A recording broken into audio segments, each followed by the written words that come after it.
Hello, good evening. It's 5 p.m. Welcome to 505. For coming up this evening, Ghana's justice system is at a crossroad this week. Two major reforms moving through Parliament at the same time, pulling in very different directions. One promises to keep minor offenders out of overcrowded prisons.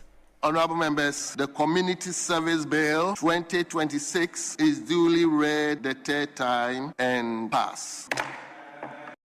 The other has the minority invoking the darkest chapter of Ghana's judicial history. The tribunals, when they are established, will not be targeting any particular political party, and they will be fair, and transparent in the dispensation of. We'll tell you where the bill is currently in Parliament, plus hear from the minority side. Also coming up tonight on 505, the Ghana Journalists Association gives the National Democratic Congress 7 days to apologize to Tampa Radio, strongly condemning what it describes as unlawful shutdown of the station. The Ghana Journalists Association strongly condemns the violent invasion and unlawful shutdown of Tampa Radio at Kaswa. The GJ is giving the regional chairman, Mr. Richard Asiedu, a 7-day ultimatum to do the right thing. He must publicly admit that he acted wrongly and undermined press freedom. And private legal practitioner Martin Kpebu calls for review of Ghana's extradition laws after Abu Trika's transfer to the United States. The least would have expected government to do is that at least they would have gone through the motions of the court, finished everything before extraditing Abu Trika. Why the haste? And later this evening, government built financial buffer ahead of 54 billion Ghana cedis DDP repayment. 10 billion Ghana cedis each. So we paid one in February, and one is also due first week in August, another 10 billion cedis. But I'm proud to say that we are prepared to make that payment because we have built enough buffers to be able to pay that. We have these and more stories, plus some interesting analysis to do. Stay with us.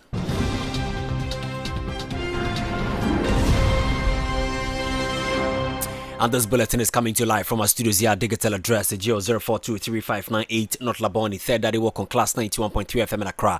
We also live on Ho FM 92.5, Hills 91.7 at Daklu, both in the Volta region, Max Empire 96.9 at Bazwa in the Upper East region, Dagon FM 102.5 in Tamale, Radio Park 96 in Spain. We're live on Facebook. Connect with us or join us with your thoughts, comments, and contributions with the hashtag 505. Alternatively, through our WhatsApp number 0500,000.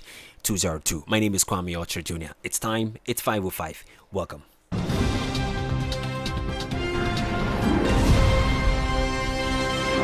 And 505 is always brought to you by MTN Everywhere You Go, Electroland Ghana Limited, and Review Scratch for Win. To the very first story.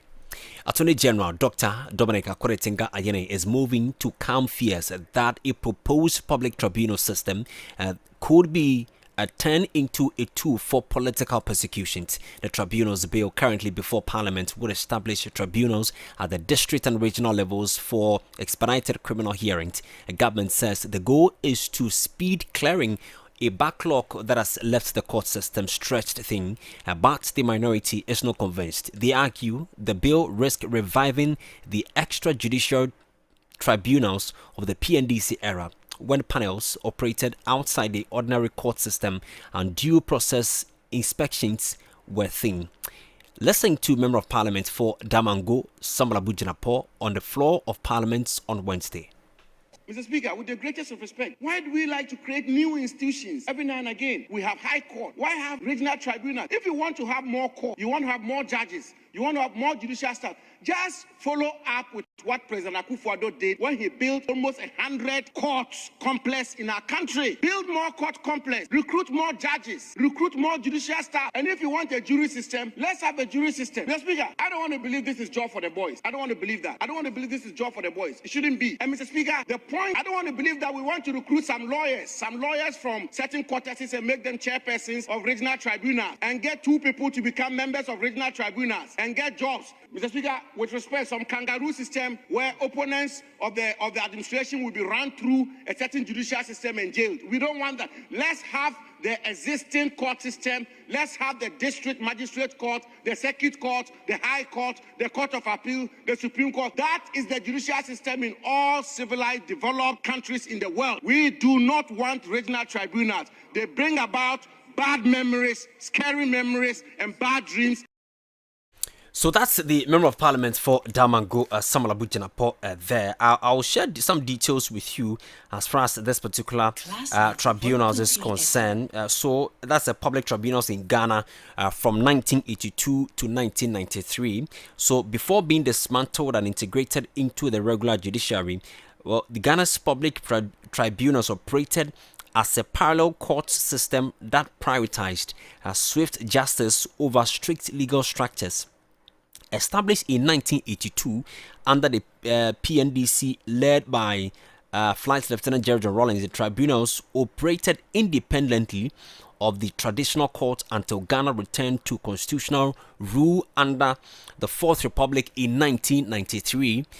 So these are the structures and functions. So the public tribunals operated independently of the Supreme Courts and High Courts. Primarily handled economic crimes, including tax evasions, custom offenses, corruption, serious fraud, and offenses against the state, were presided over by panels that combined legally trained members with laypersons or revolutionary cadres. Again, it applied simplified procedures that were intended to avoid what the PNDC described as unnecessary legal technicalities. Now, why the tribunals were controversial? Although supporters argued that the tribunals delivered swift justice and tackled corruption, they attracted significant criticism over human rights concerns. Among the criticisms were limited avenues for appeal in many cases. So you have no right to appeal during the tribunal cases. Once there is judgment, there's no time for appeal. So there's limited avenues for appeal in many cases. Again, several punishments including asset forfeiture and in some cases capital punishment. 3 allegations that the system was used to prosecute political opponents and bypass traditional judicial safeguards. Now, transition under the Fourth Republic, we'll go on that shortly. So these are the political figures. So people affected by the tribunals. The public tribunals affected a wide range of Ghanaians, including politicians, business people, public officials, military personnel, and ordinary citizens.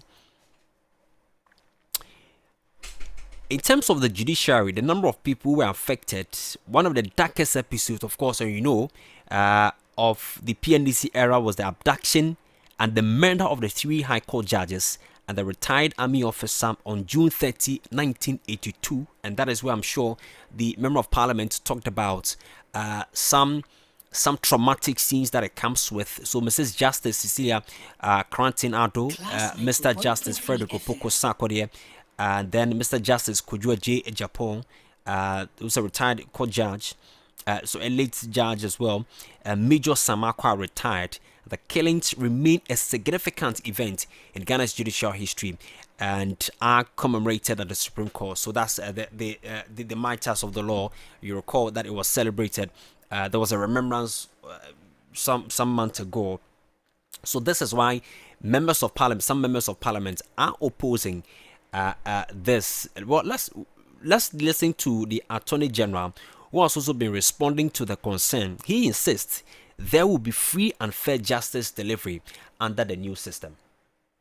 Basis for the establishment of the tribunals to supplement the work of the current judiciary. Mr. Speaker, as I hinted earlier, the idea of bringing back the tribunals is first of all to allow for the participation of ordinary citizens in the administration of justice. Currently, but for the existence of the jury system, ordinary citizens do not participate in the administration of justice. What we are proposing to do is to allow for a panel system chaired by a chairman of the tribunal that will be a lawyer, equivalent to someone who could be appointed to become to be a justice of the High Court for the regional tribunals, and then also lawyers that qualify to be appointed to head, or to be justices of the Circuit Court, to be the chairpersons of the district tribunals. And then we will have panel members as it used to be in the past under the PNDC law 78, so that they will be the representatives of the people participating in the administration of justice. So that's the Attorney General, Dr. Dominic Akoretenga Ajene. We'll speak with the experts shortly, but let me speak with my our parliamentary correspondent Zita Okwan. Zita, good to have you on 505. So where exactly is the tribunal's bill right now? Has it gone through its first reading? Is it before a committee, or has it reached the second reading? Well, good evening, KOJ. Currently, the bill just finished with its second reading. And this is where MPs had the opportunity to debate about the bill, and that's on the issues, whether things the bill seeks to do. And then during the bill, the minority, that's where we had the minority rejecting the bill, suggesting it's maybe a political tool to arrest opponents and could be an avenue for the jobs for the boys. So basically what they say is that during the PNDC era, people were harassed and tormented and some inhumane treatment. And that's what Member of Parliament for Damongo has been saying. So the bill, the next stage for the bill or of the bill is the consideration stage. So this is where they take a look at the clauses, KOJ. I see. Is there any indication of amendments being tabled, or either by government's backbenchers or the minority, before the bill comes back to the floor? Currently, there are no indications, but if there are any amendments, they will come up during the consideration stage, like I mentioned. And let me say that anyone can move for the amendment to any of the clauses, not necessarily a leader or a backbencher from Parliament. What's the expected timelines are we talking about here? For this particular bill, there are no timelines, but Very rather well. it depends solely on the business committee of the House and how urgent or quickly they want to treat the bill.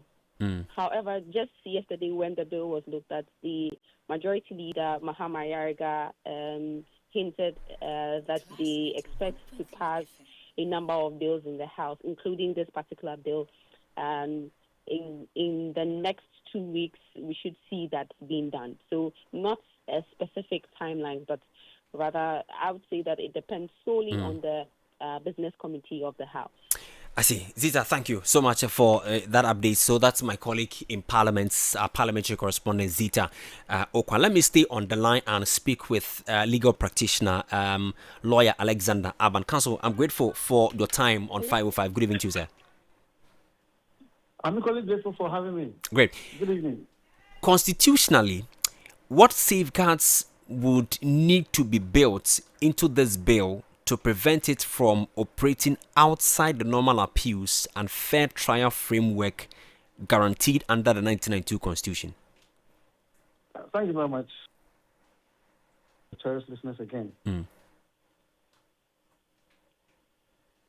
be very blunt, we don't need this bill. We don't. Because any constitutional historian in Ghana would tell you what the tribunals meant during the revolutionary days. How it became a tool of oppression in the hands of the powers that be at that time. And indeed, when it was put in the Constitution, the only vestige of it is the original tribunals, because they are equivalent to the high courts. And in amending them, we may have to go through referendum and all that. But even that, nobody is empaneled as a judge of the original tribunals, even though they exist theoretically in our constitution. Now, if we indeed need to expand the courts, why not create more of the existing courts, which has jurisdiction to deal with both criminal and civil matters? Now, and take this from me, I'm not doing politics, but that's what it is. The NDC in opposition decided that at all costs, they would tinker with the judiciary. They said they would bring back the tribunals and consign persons or judges perceived to be NPP to those courts to render them ineffective and redundant and populate the normal traditional courts with their, persons who are aligned to them. We cannot run the country this way. So what is being done is actually a rollout of a blueprint that the NDC said. You see, they said they were going to remove the Chief Justice. They have done that. We have had enough. They should stop it, because they will not be in power forever. And if they create kangaroo courts, they may end up being put before those very courts themselves. They should stop this. The Attorney General's response, if you listen to the Attorney General's response, he insists that this will be free and fair justice delivery. No, but the point is that we have the courts there, the current system that we have. What is the mischief they are trying to, if I should say, correct, what mischief are they going to cure by the reintroduction of the tribunal system? Because the courts currently do have a lot of backlogs to clear. So create more courts. Do you need to create tribunals? If you say the courts, you have a lot of backlog, what do? You appoint more judges and create more courts. Is that not all that a reasonable government would do? Please. They have succeeded in removing the Chief Justice. That is bad enough. They have succeeded in breaking the ranks of the Ghana Bar by the creation of this Law Society of Ghana, which is populated by non-NDC people. That's bad enough. And now they want to create tribunals, which were the hallmark of the PNDC era, which was used to terrorize Ghanaians. Where are we heading towards? If you don't know what the tribunals were established for, probably you are not very old, because I myself, at the time the tribunals came, I was in class 1 in 1979. But that was short-lived. When they came to brutalize our women and our mothers, everybody who was doing some business and had some even genuine or legitimate money. Then in 1982, they came with British force to, excuse my language, misbehave. And that's when they created these tribunals. And when they created the tribunals, they had their own rules, and everybody who is old enough and will remember said that they were kangaroo courts. I see. The spirit of the Constitution is being dimmed by this move. The Constitution has its letter, it has its spirit too. And that spirit must be animated with such actions which would evoke from the general population a resounding chorus of, yes, this is good. That's when we say that we are doing constitutionalism. But this kind of political nonsense must stop. Many are raising. Should be able to tell them right in the face. Many are raising red flags in this bill because of, one, the fact that you cannot appeal, or the lack of appeal in certain judgments. If you are advising Parliament today, what amendment would you insist on before this bill is being passed? I have already told you that we don't need the bill. So I don't need to go and tell you that we need amendments to those bills. Because the Constitution is enough. The Court Act is enough to deal with the cases that we have in the country. So if they think, and indeed, if that is genuine, that, we have backlog of cases, all you need to do is to create more courts and appoint more judges. We don't need this parallel thing that they want to do. We don't need it. We don't need it. Somebody should be able to tell them we don't need it. Council, let me thank you for your time this evening. I'm grateful. Thank you too. That's Lawyer Aban. He's a private legal practitioner. So he stated emphatically that we do not need this particular bill to be passed in Parliament. Let me stay on the line and speak with Divine Yamo, who is a historian, a lecturer with the Ho Technical University. Divine, let me thank you for your time. Good evening to you, sir. Good evening, and good evening to your listeners. Great. A while ago, I was speaking with a private legal practitioner who insists that we do not need this bill. From where you sit as a historian and a lecturer, do we need this or we do not? And so let's look at it from these two perspectives. One, I can understand the fear as expressed by Lawyer Aban and his like. Probably other Ghanaians who have gone through the experiences of the tribunal in the 80s. I agree with them. Question we want to ask is whether the bill as presented today is necessary, is needed. Yes, constitutionally, is the Parliament empowered or clocked to introduce such a tribunal? That is very important. We want to look at. Look, here it is true that we've had experience with this in the past. But I must say that the bill is necessary at this point in time because then we want expeditious delivery of justice, especially on issues of political crimes, or if you like, political misgain. Now, it's good we go back to the history of tribunal in Ghana. I listened to Lawyer Aban when he tried to take it from the period of 79. 79, it was the Marshall Court.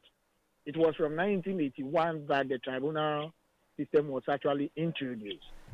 Here, what happened was that it was introduced based on the assumption of the regime at the time, where issues of economic crime, issues of political crime, profiteering, and all of that were supposed to have been taken care of in lady time.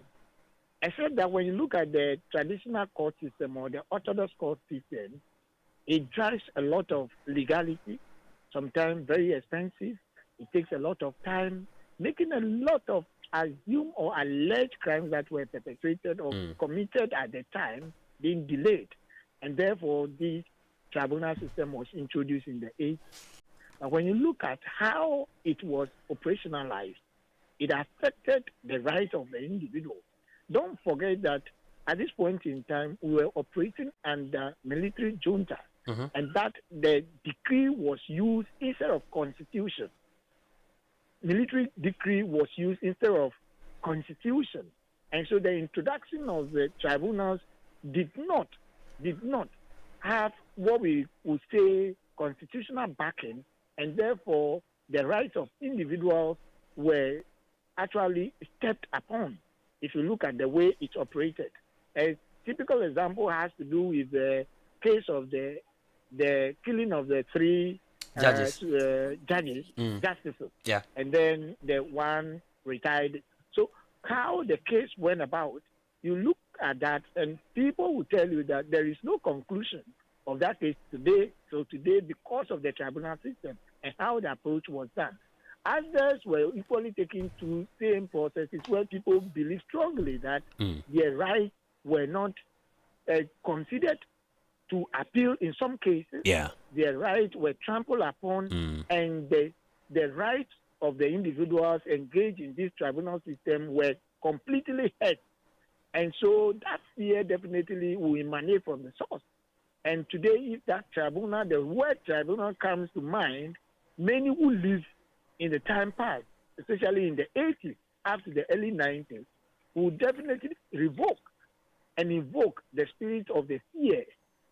And then the destruction of the right and non-due process that people were taken through during that period definitely will affect and also bring the anxiety or fear that this could be replicated or this can happen.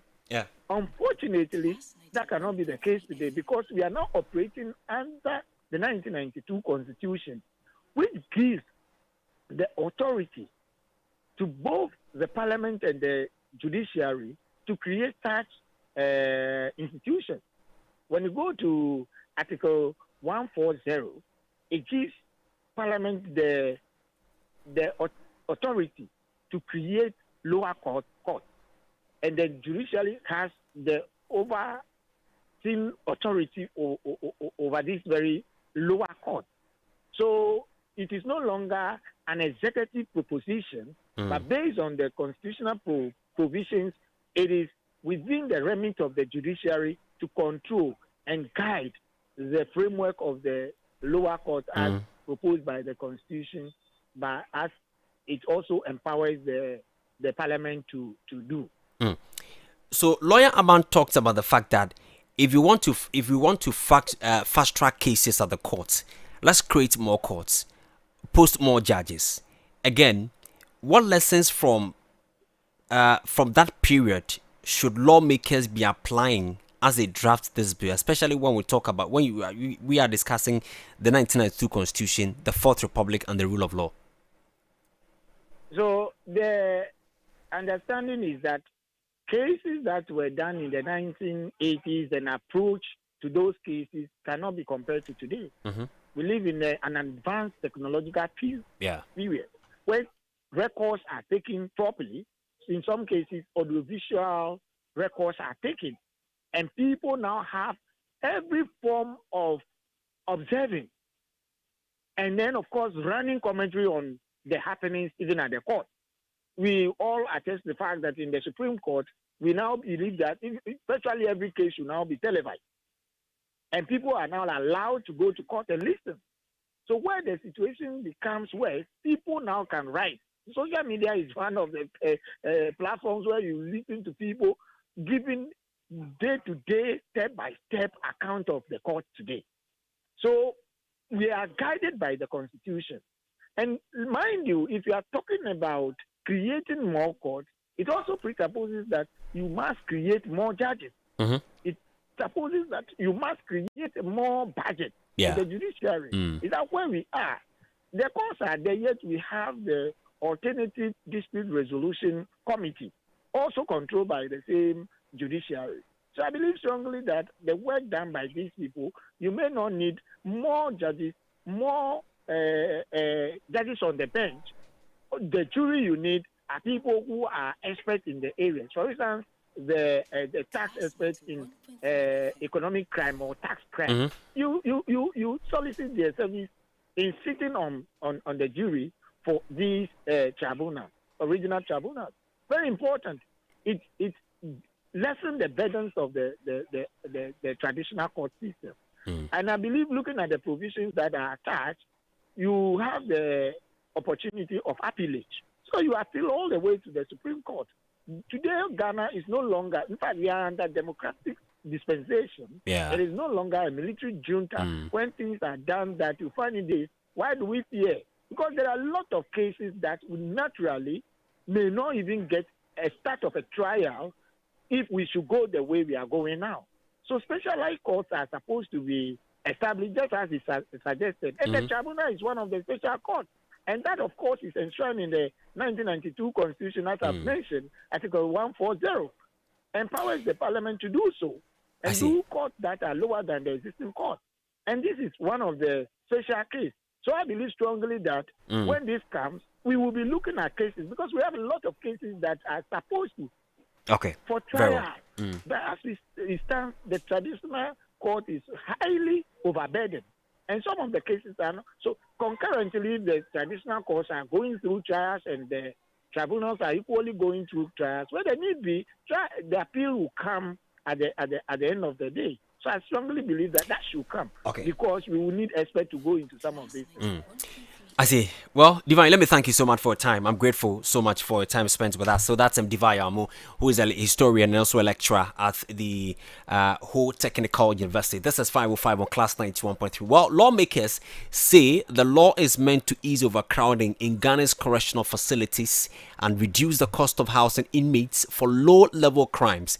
It also reflects a broader shift toward restorative justice, giving offenders a path to contribute to their communities rather than simply serving time. Listen. There is a motion listed 21, and that motion has been seconded. All those in favor of the motion say aye. All those against say no. Honourable members, the ayes have it. The motion listed 21 in today's order paper is hereby adopted.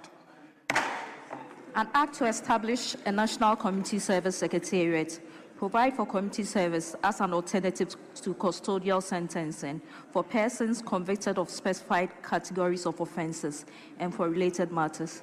Honourable members, the Community Service Bill 2026 is duly read the third time and pass.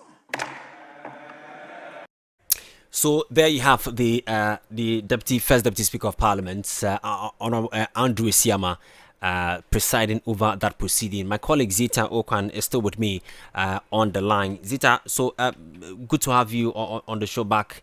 So on the community service bill now passed, walk us through how the vote went. Was this passed on? Was it passed on a voice note? Was there a formal decision? Was it broadly bipartisan? What exactly? Tell us.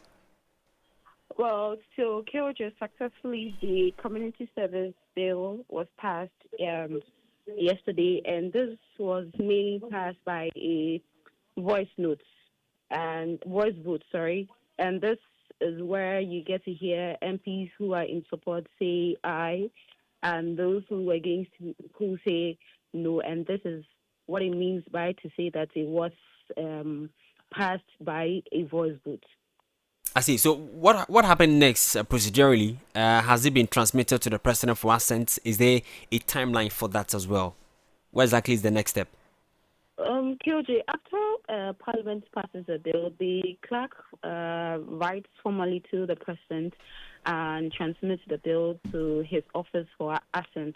And as to when he does that, I cannot tell until the president finally assent to the bill. But there are instances the presidency will communicate specific bills received from Parliament, just like you recall when the other bills, like the legal education bills, were passed by Parliament. There were some other bills that were sent to the president for him to assent to. And the first part of the bill that were assent, you realize that there was not a legal education bill in there that was being assent, and later the president assented to the bill. So as it stands now, I cannot or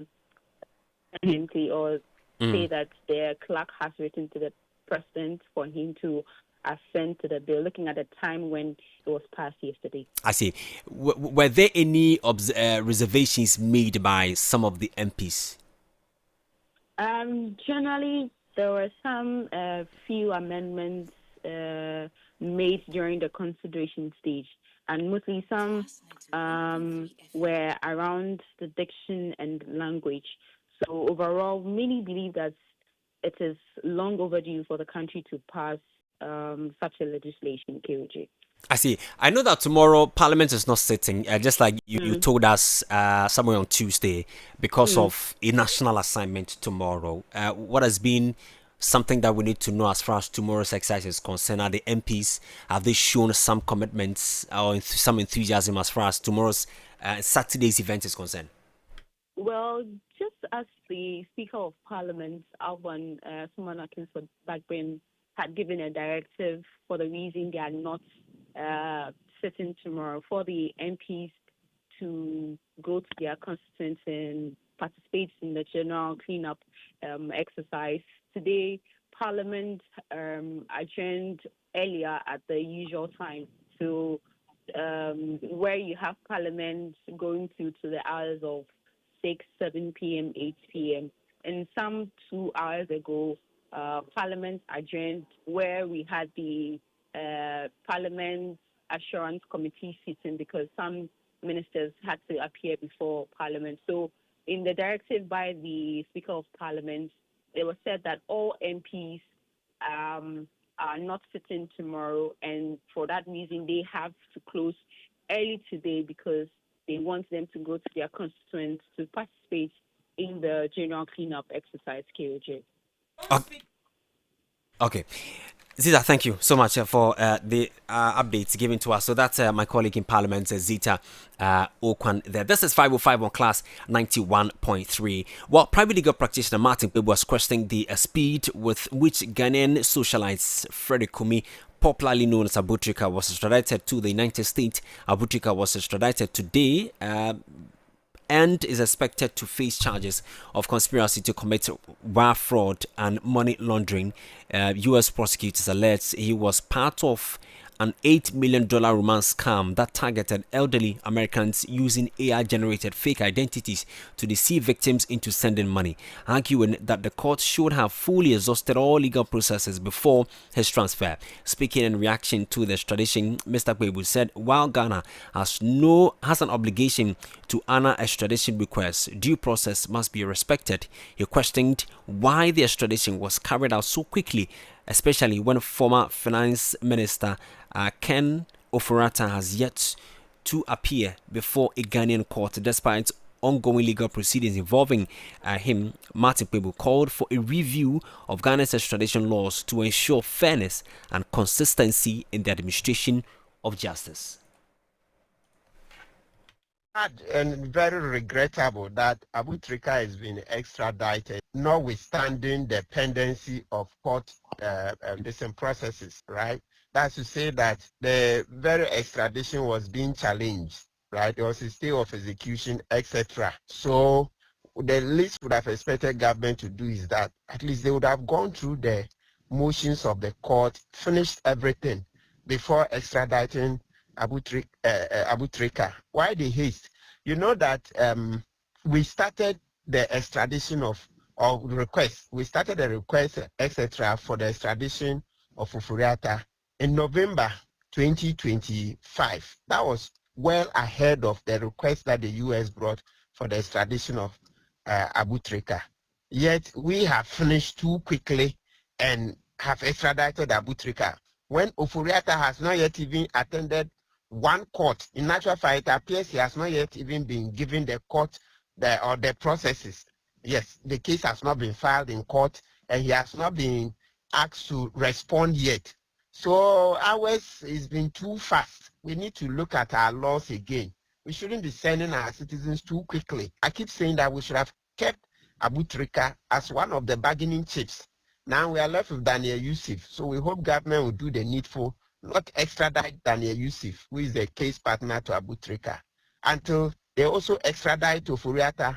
And I've been making this comment day in, day out. I hope government listens this time.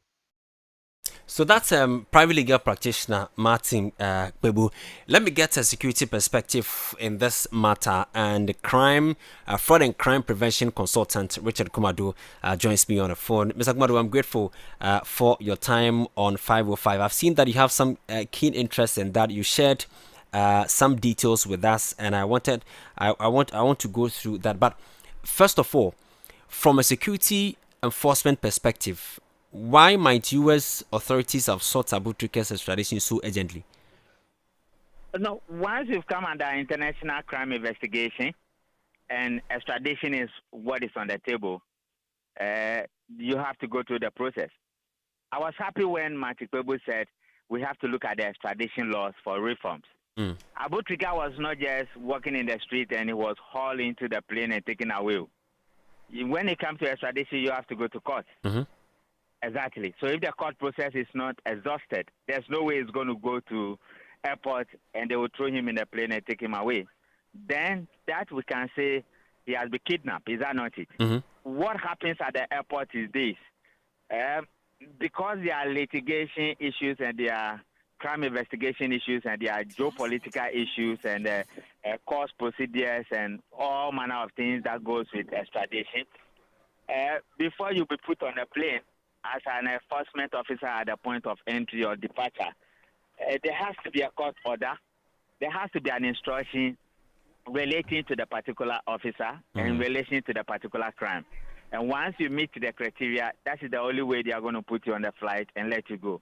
What is left will be for your lawyers and the Attorney General to hold it up at the court of law. So that is the procedure from prosecution, from law enforcement, and from investigation point of call. Could delaying extradition have affected the broader investigation or prosecution of the other suspects? No, investigation doesn't come in here on the part of Ghana. On the part of Ghana, investigations have been done, prosecution is on the table, so they go to court. And when you go to court in the area of extradition, what happens is that you are presenting charges against whoever is involved. Is that not it? And once the charges are presented, they have to litigate it in court. And you need a judge that must be persuaded that there is enough evidence for a particular individual to be extradited. And the persuasion comes when the court give an order that based on the evidence presented to us, we are persuaded and in line with procedure or in line with our laws in Ghana and in line with whatever protocol we have with a particular country that needed a particular individual to be extradited have been met. In that regard, they will give an order that this person meet the criteria and he needed to go. So it's a whole legal procedure that must go through. You remember Matikwebu said that in the case of the U.S. person, a court date has not been given yet. They have to go to court. You cannot just go and bundle the person and bring here. That will be kidnapped. You have to go to court for the court processes and the trial procedure to go through, for a judge to be persuaded that the arguments for which you are looking for this person to face trial in your country, you have fulfilled all righteousness. And that's the only way they will give an order that this person should be extradited. If we want the laws to be reformed, beautiful. But let me say this, for the purposes of public education, Matikwebu call for government to intervene. This is what happened. These young people must take heed to what is happening and listen carefully. When you committed a crime or the processes leading to commission of a crime has not involved government, and government will not benefit from the crime, they will not come to your aid in most times. So he made a point that he should have been used as a scapegoat.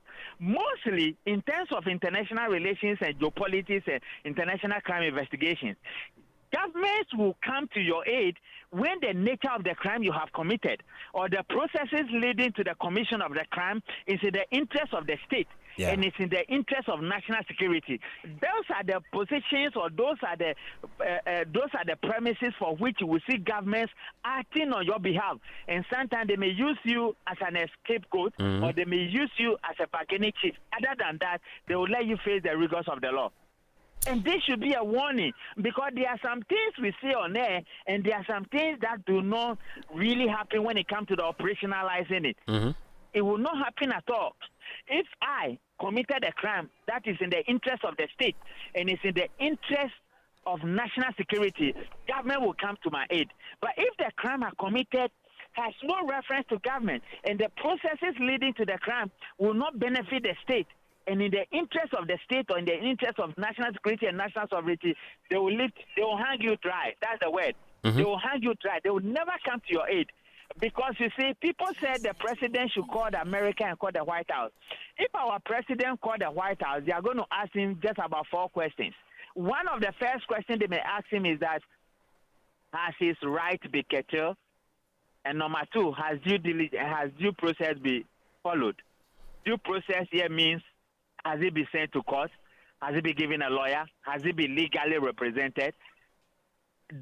Has a law applied? Has a judge made a pronouncement before all the other ones come in? And the president will not dare ask they will not ask him the last two questions because he will not answer. If he say his right has not been curtailed and due process and due diligence and due procedure is followed. So these are some of the things. For some of us who have worked within the security intelligence environment for a very long time, we know the crimes that when you commit, the state will move every resource to come to your aid. And we know the crimes when you commit, the state may leave you dry. And they may hesitate coming to your aid, particularly when you are a little fly and you are not a big fly. And you do not bring any interest to the state. They will not. So this should be a learning curve for many of our young people in crime. I've always been saying, if you want to commit crime, learn the basics. If you don't learn the basics, you're going to find yourself at the other side and nobody will come to your aid. Mr. Akmando, let's see what happens to this small fly. I'm grateful for your time this evening. Thank you. So that's fraud and crime prevention consultant Richard Komado.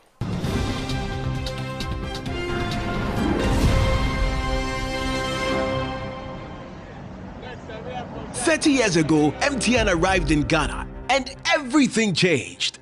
Now, to celebrate 30 years, we are giving back big time. The MTN at 30 promo is here. 9 Toyota Land Cruiser Prados to be won. Over 10 million Ghana cedis in rewards, plus so much more. Connect to your everyday hustle on MTN. Make video calls. Browse the internet for business with family and friends. Connect your home to MTN Fiber. Make that money move on Momo and stay ahead because every move counts. Ghana, let's celebrate 30 years of MTN with the MTN at 30 promo. Use more MTN services, build more points, and win big. Dial *530# or visit the My MTN app for more.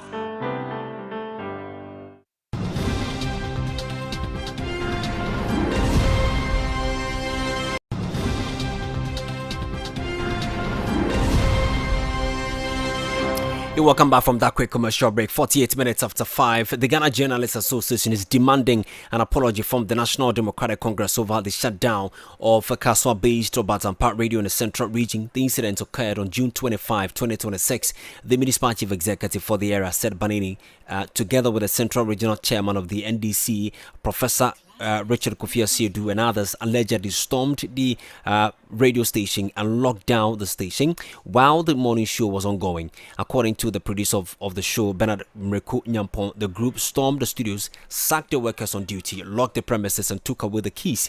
He claimed they were not even allowed to pick up their personal belongings.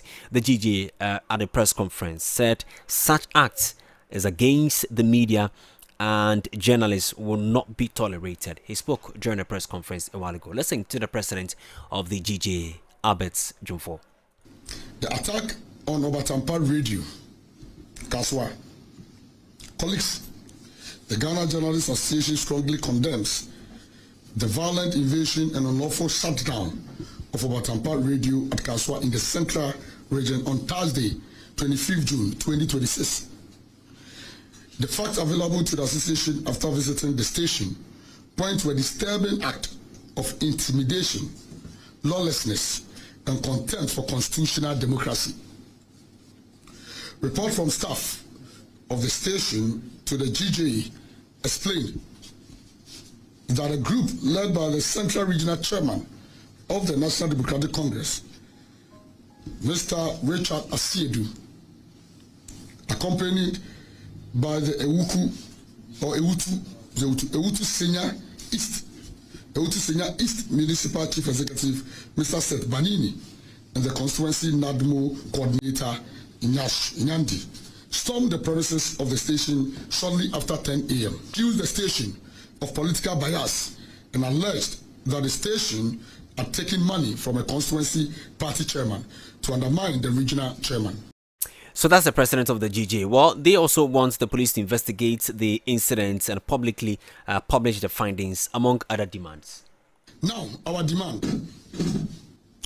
The GJ is giving the regional chairman, Mr. Richard Asiedu, a 7-day ultimatum to do the right thing and restore confidence in our democratic and media environment.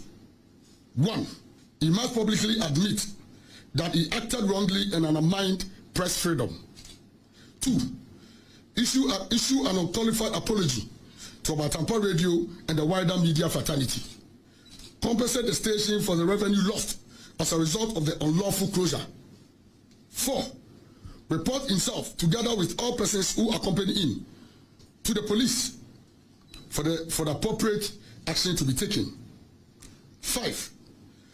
Withdraw the slap suit he filed at the court. These are our demands.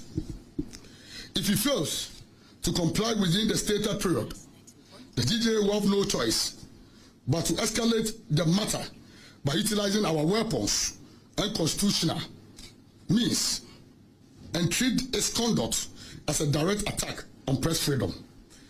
In that event, the association will publicly declare him an enemy of press freedom and will pursue all lawful and appropriate criminal and civil action against him and all others involved to ensure that accountability is enforced and that no one is allowed to intimidate the media with impunity. If you approach us with hostility, we shall welcome you with hostility. And this is a warning to Mr. Richard Siedu and his team. We are prepared and ever ready to face him, to meet him anywhere he wants to. The DJ is ever prepared.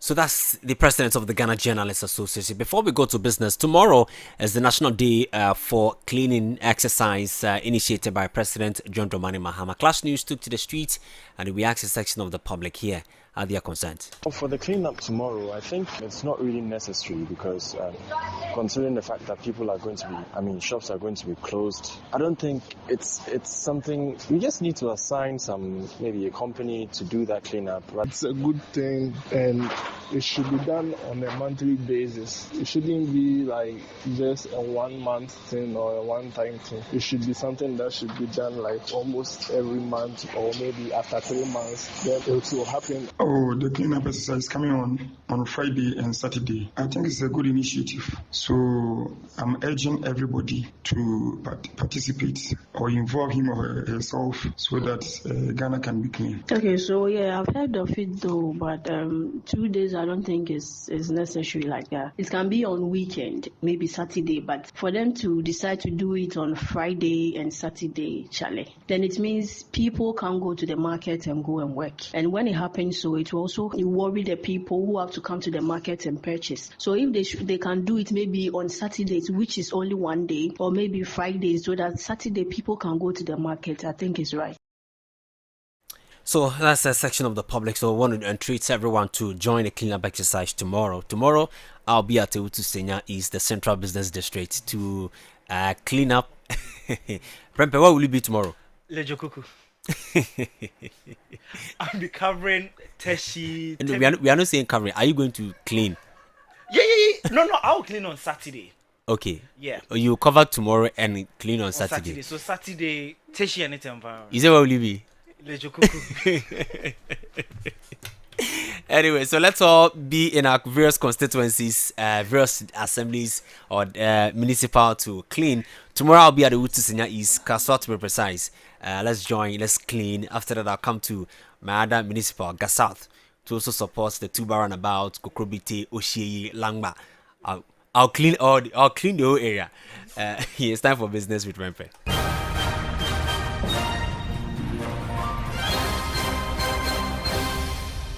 And in business, Ghana's economy recorded a 4.7 year-on-year growth in April 2026, with the services sector remaining the largest contributor to economic activity, while the industry benefited from stronger mining output. The following report has more.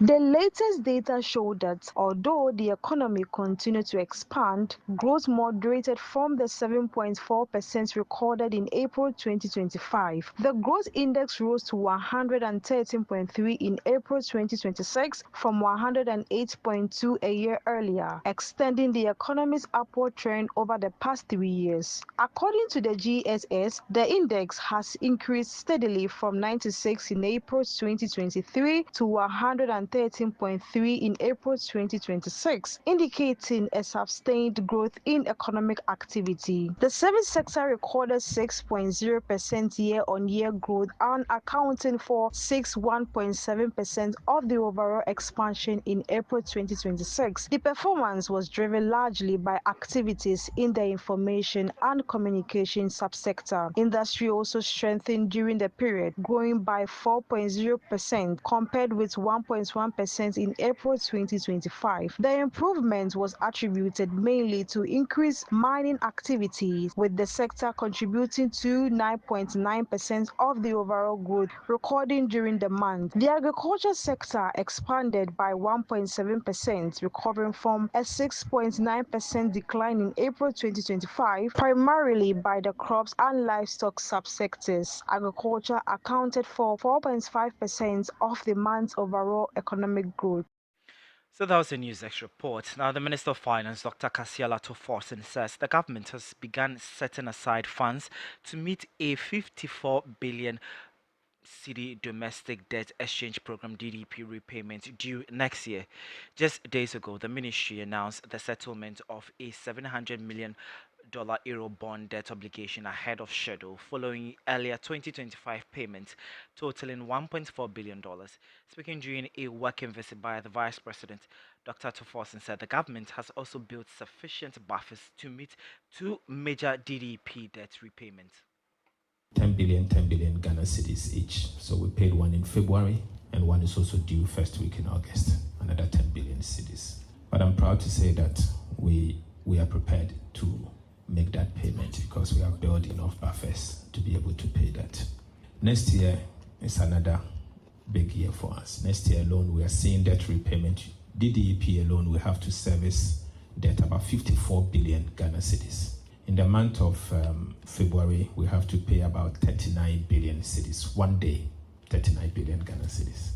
And so that means that we have to begin saving ahead of those bullets, because we all know the repercussions of not servicing your debts and going into debt default. And we've seen it recently in 2022. So we are obviously late. But all of this tells us one lesson. As for unsustainable fiscal part, if you go on that part, you pay a difficult price for it. I've always said that it's like alcoholism. The good effect comes early. Dr. Kasiala Toforson is the Minister of Finance. For a part, the Vice President, Professor Jane Nano Pokuajiman, charged the Finance Ministry to put the country at the forefront of policy and economic discussions to positively impact the citizenry. Supporting our president, but we're also supporting our country. So let us put our country at the forecourt of our discussion and of our deliberations to ensure that what we do, the decisions we make, are impacting positively on the lives of all of us and of our citizens. So I want us to raise that as part of the objective of what we do and why we do it. Yes, as I said at the beginning, there were very, very difficult and hard decisions. I wish too that everybody had been appointed. I wish too that things were a little bit easier than they are now. But we also know that could have been much worse. So that's it for business. Back to you, KOJ.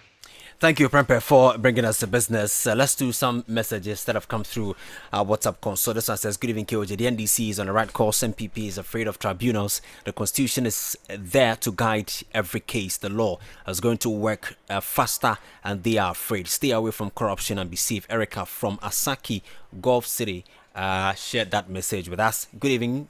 Any member of the legislature who does not show up in tomorrow's cleanup exercise must be voted out of parliament come 2028 general election. I will teach your GPR team who shared that with us. Francis in Accra says, hi KOJ. Good, the coming up of the district tribunal courts system of adjudication is biblical and godly advice as is in the Bible. Okay, MPP will never support anything good for Ghanaians under NDC, even if it is coming from heaven. Francis shared that with that. William in who says, "Good evening, class. Bringing back public tribunals. It is a good call. Only corrupt officials and evil doers will oppose it." Okay. Ifo Komla says, Kwame, there's tradition of the romance fraud against Frederick Kumi, public known as Abutrika, to the United States for prosecution will serve the arrest good for defrauding by false pretense. Okay, the community service bill passed in Ghana's parliament over the criminal case against individual persons and Okay.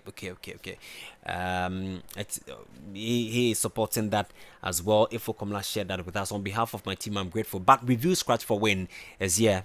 Just dial star 850 star 5 hash star 850 star 5 hash to play the game. Choose class 91.3. Select between 5 cities and 2,000 cities. Choose your lucky card out of 5 options to be given. Confirm your gameplay and enter your Momo pin, and then receive your game result and winnings instantly. You get up to 1 million Ghana cedis. Review scratch for win, scratch it again. Nadisi Bam. It is for persons 18 years and above and powered by Supercast Games. On behalf of my team, I'm grateful for your company in the last 60 minutes. I leave you in the hands of Mr. Mauto, who will drive you home safely. But tonight is an African team, Morocco versus France at 8 p.m. It's a great game to look forward to. So let me leave you in the hands of Mr. Mauto, who will drive you home safely. Good evening, good night.